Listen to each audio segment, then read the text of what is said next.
आज एटा में अखिलेश यादव ने चुनावी जनसभा को किया संबोधित। एटा की सैनिक पड़ाव से गरजे अखिलेश यादव, भाजपा को बनाया निशाना।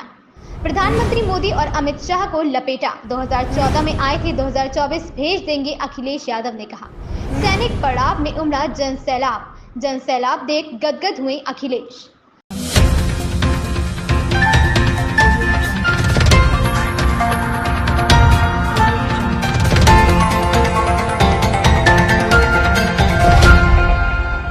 आज एटा में पूर्व मुख्यमंत्री सपा सुप्रीमो अखिलेश यादव एटा सैनिक पड़ाव हेलीकॉप्टर से अपराह्न 12:30 बजे जनसभा स्थल पर पहुंचे। उन्होंने कहा कि इंडिया गठबंधन से सपा प्रत्याशी देवेश शाक्य को भारी बहुमत से विजय बनाकर इंडिया गठबंधन को मजबूत करें।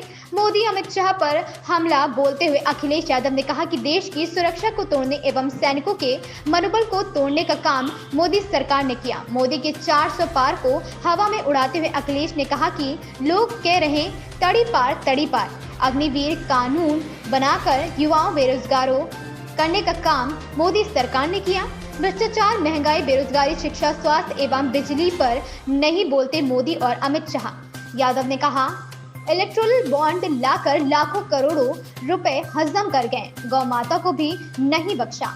बीफ कंपनियों से 250 करोड़ ले लिए।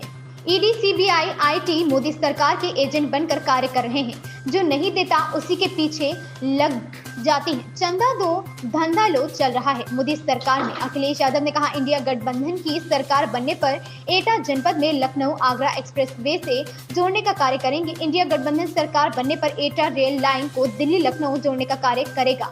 गठबंधन सरकार बनने पर अग्निवीर योजना खत्म करेंगे। किसानों को एमएसपी लागू करेंगे। किसानों के कर्ज माफ करेंगे। गरीब परिवार की महिला मुखिया को 1 लाख रुपए हर साल देंगे। बेरोजगार युवाओं को 1 लाख रुपए देने का कार्य करेंगे इंडिया गठबंधन। रेड हैंडेड न्यूज नेटवर्क के लिए एटा से अमोल श्रीवास्तव की रिपोर्ट। पढ़ाई करी, ट्रेनिंग करी, तैयारी की। कई नौजवान हैं जिन्होंने कोशिश भी, और जब परीक्षा देने गए, घर लौट करके आए तो पता लगा पेपर लीक हो गया। और कोई एक पेपर लीक नहीं हुआ। ये नौजवान जानते होंगे जितनी परीक्षा हुई है उत्तर प्रदेश सरकार की, हर परीक्षा का पेपर लीक हो गया। अभी आए थे 2 नंबर वाले नेता, पता नहीं हम सवाल करके गए होंगे कि नहीं करके गए, आसपास कहीं करके गए हैं। और लखनऊ वाले तो हर जगह घूम रहे हैं। ये पहली सरकार है जो लीकेज इसका रोक ही नहीं पा रहा है। बताओ पेपर लीक हुए कि नहीं हुए? और अभी जब भर्ती गए थे नौजवान, पुलिस की भर्ती देखने गए थे, 60 लाख बच्चों ने पर्चा भरा। जब घर लौट करके आए, घर बैठ गए तो पता लगा ये पुलिस की भर्ती का भी पेपर लीक हो गया। लाखों नौजवान ऐसे रह गया। मैं अपने नौजवानों से कहना चाहता हूं, ये सरकार नौकरी नहीं देना चाहती है, इसलिए पेपर लीक करा रही है। और जब पहला पेपर लीक हुआ था तभी पकड़े गए होते तो शायद इतने पेपर लीक नहीं होते। पेपर लीक के कारण उत्तर प्रदेश में 60 लाख नौजवानों का इन्होंने भविष्य छीन लिया, उनको नौकरी नहीं दी है। जिन्होंने परीक्षा लिखी थी, अगर अब 60 लाख ही नाराज है सरकार से और उनके परिवार के 2 लोग और जोड़ दें माँ बाप, तो अगर एक परिवार में तीन लोगों का वोट इनके खिलाफ चला गया तो बताओ 60 लाख का गुणा अगर हमने कर दिया 3 से तो 1 करोड़ 80 लाख होता है।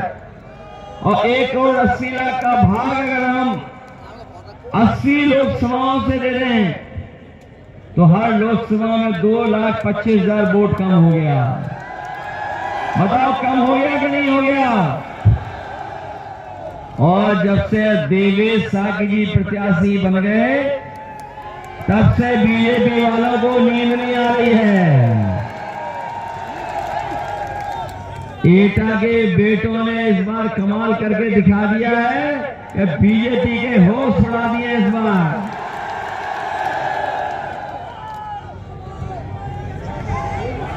बताओ, विरोधियों को समझ में नहीं आ रहा है और उनके पास जवाब नहीं है कि नौकरी क्यों नहीं दे रहे। और नौकरी नहीं, हम जानते हैं एटा के और मैनपुरी और आसपास के जिले जो अपने घर के जिले हैं, यहाँ के नौजवान हमेशा फौज के लिए जाते थे। बड़े पैमाने पे यहाँ पर गांव-गांव लोग फौज की तैयारी करते हैं। सबसे ज्यादा अगर फौज से रिटायर्ड लोग होकर के आए हैं, अगर पश्चिम में वो जिले हैं मुजफ्फरनगर और जिले हैं, तो अगर हमारे आसपास के जिले एटा, मैनपुरी, फिरोजाबाद वो जिले हैं जिसमें सबसे ज्यादा लोग फौज में जाते थे और फौज से लौट करके आते थे। इस सरकार ने, बीजेपी के लोगों ने पूरी जानकारी हासिल की कि ये फौज के लोग जाते तो उनके घर की आर्थिक स्थिति कैसी रहती है, उनका सामाजिक स्तर कितना बढ़ जाता है।